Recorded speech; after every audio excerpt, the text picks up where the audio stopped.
空は青いけど、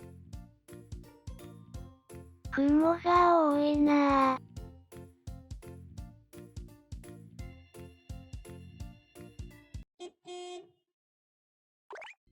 皆さん、こんにちは。ゆっくりバンライフのユッキーです。細かなパーツを外すところまで終わって、今回は全塗装の前準備、足付け作業になります。てか、マッキー。私が到着した頃には、半分ぐらい足付け作業が進んでいて、すでにこんな感じ。改めて見ると、購入した時の姿とは全く違いますね。マッキー、撮影待たずにさっさと作業を進めていますが、YouTube のことも考えてよ。ごめん。では、私も手伝って、足付け作業を終わらせたいと思います。始まっとるけど、始める場合。動画を撮るのを忘れていましたが、ここの内側の足付けは、手作業で私がしました。見た感じ、足付けが弱そうに見えますが、スコッチブライトを使ってしっかりやったんで、十分にできてます。内側は機械が使えないので手作業です。動画にすると地味なのでカットしましたが、バンパーなど外した部品も全部、手作業だったんですよ。大変すぎて、吐きそうやった。外側はマッキーがアクションサンダーを使って足付けしているので、めちゃくちゃ綺麗にできてます。やっとねー。全塗装なので、この足付け作業が本当に大変です。大変なのは分かっていましたが、想像を絶するほどの大変さでした。残り右側と、天井の足付け作業を進めていきたいと思います。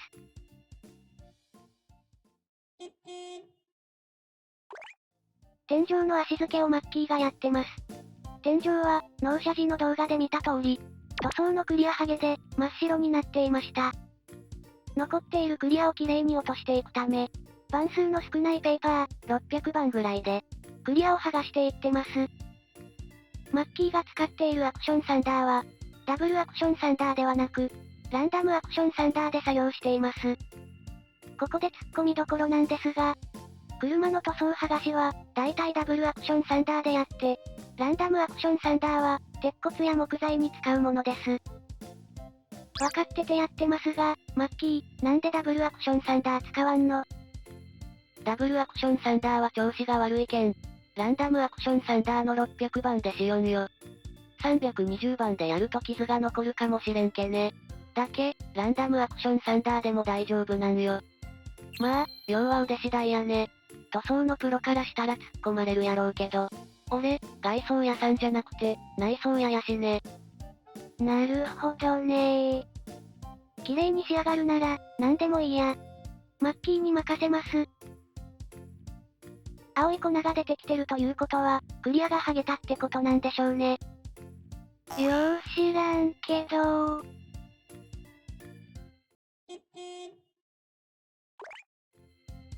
7時間ほどかけて、外側、内側、バンパー、天井の足付けが終わりました。次は天井の大きな傷を探すために、サフェーサーを塗らなくちゃいけないので、養生シートをつけていってます。実はこのシート、ちょうどいい丈のものがなくて、閉店間際のホームセンターに駆け込んで、手に入れました。てか、この足付け作業。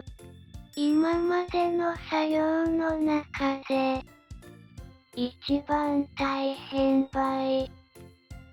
そして、動画編集していて思いました。動画映えせんねー。何時間も動画を撮ったんですが、地味すぎて、ほとんどカットになってしまいました。今回10分ほどの動画にまとめましたが、足付け作業だけで4日ほどかかりました。全塗装ってこんなに大変なんですね。さすがマッキー。養生シートもサクサク貼っていって。準備完了。養生シートを付け終わったので、天井に大きな傷がないかと、削り残しがないかを見るために、スプレーガンでサフェーサーを塗っていきます。綺麗に均一に塗っていってますね。これもなかなか、見ていて気持ちがよかねえ。見とれてる場合じゃないですね。このサフェイサーを塗って傷を発見したら、削り直しになるんだそうです。この足付け作業の全工程を説明すると、1、小さい番号のペーパーで研磨。2、少し大きい番号のペーパーで研磨。3、サフェイサーを塗って傷がないかチェック。傷があった場合は、パテ埋めをするんですが、それもまた面倒で、まず柔らかいパテを塗って、固まったら削って、今度は中ぐらいの柔らかさのパテを塗って、固まったら削って、今度は硬いパテを塗って、固まったら削って、そしてまたサフェイサーを塗って、傷を確認して、最後に大きい番号のペーパーで、足付けを仕上げていく。この工程すべてが足付けなんです。なんじゃそりゃ。めちゃくちゃ大変。でした。これを上手にしないと、いくら綺麗に塗装しても、傷や凹みが出てきます。完璧が求められ、失敗は許されない作業なんです。足付けって、奥が深いとねー。この作業によって、塗装の仕上がりが変わってくるってことです。重要体。これだけの工程を DIY でやってる方、すごいですね。マッキーがいるので、ここまでできますが、自分一人でやるなら、無理やね。サフェイサーが塗り終わりました。天井には、パテ埋めするような、大きな傷はありませんでした。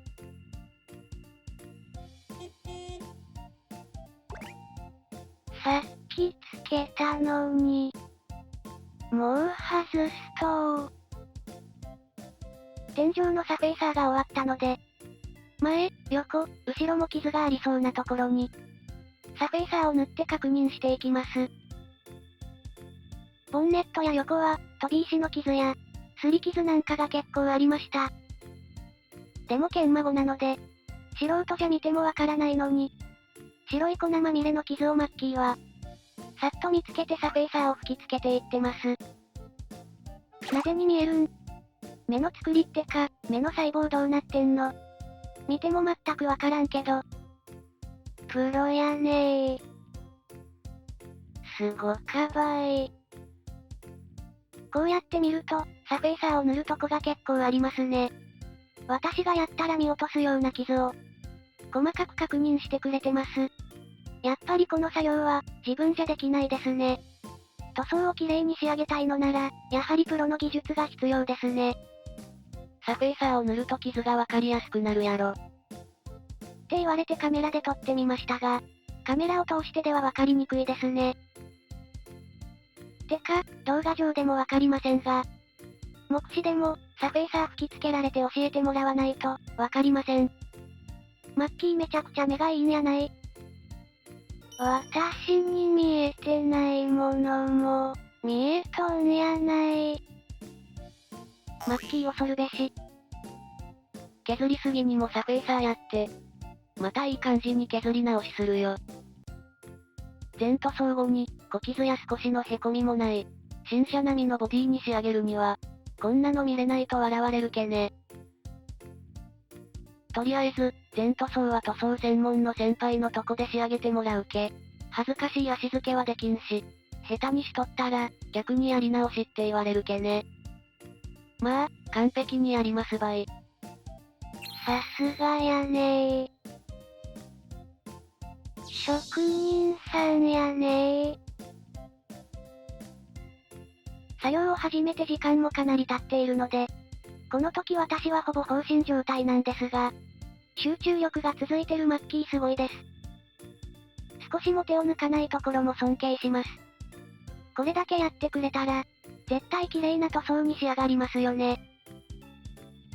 基本、全塗装するには、傷を消す、凹みを直す、塗装の密着を強くすることやけ。プロの全塗装は、足付けが完璧じゃないと塗装に入れないんよ。お客様のクレームにもなるしね。完璧な足付けができるマッキー、すごいです。ものすごく疲れたので、サフェイサーを塗るここまでしか動画にしてませんが、この後に先ほど説明したように、傷のところをパテ埋めして、固まったら削って、またサフェイサーを塗って、削って、やっと足付けが終わりました。疲れたばい。本当に疲れた。あとはボンネットを切断していきます。ここのエンブレムのところのもっこりがいらないので、もっこりがないボンネットを探したんですが、純正のボンネットみたいにのっぺりしたのがなくて、探したけどお好みのものが見つからなかったので、今回は切断することにしました。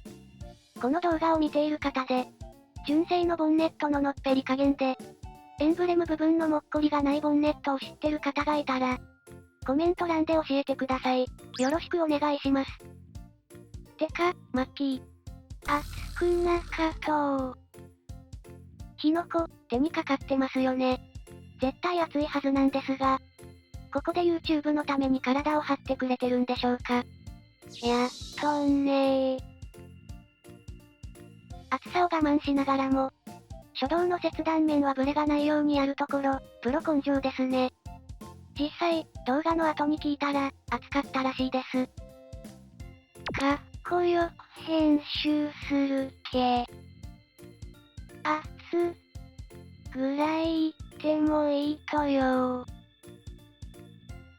あと、お好みのボンネットがなく、今回は仕方なくここを切断したんですが、切断後は、ボンネットの強度がかなり落ちてて、切断面をきちんと補強しないと、少し押しただけで凹みそうだったので、動画を真似してみようと思う方にはおすすめしません。やるなら自己責任ばい。おすすめせんけどねー。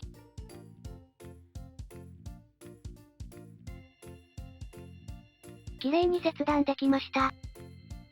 ここの切断したところと、左下の大きく凹んだ傷は、板金修理して、その後全塗装をしてもらいます。塗装はマッキーの知り合いにお願いするので、動画にはできませんが、この車がどんな色になって仕上がってくるか、楽しみですね。今後もカスタムの様子を配信していくので、車好きの方、カスタムに興味がある方、ぜひチャンネル登録もよろしくお願いします。今回の作業について質問などありましたら、気軽にコメントしてください。では、今回はこの辺で、ご視聴ありがとうございました。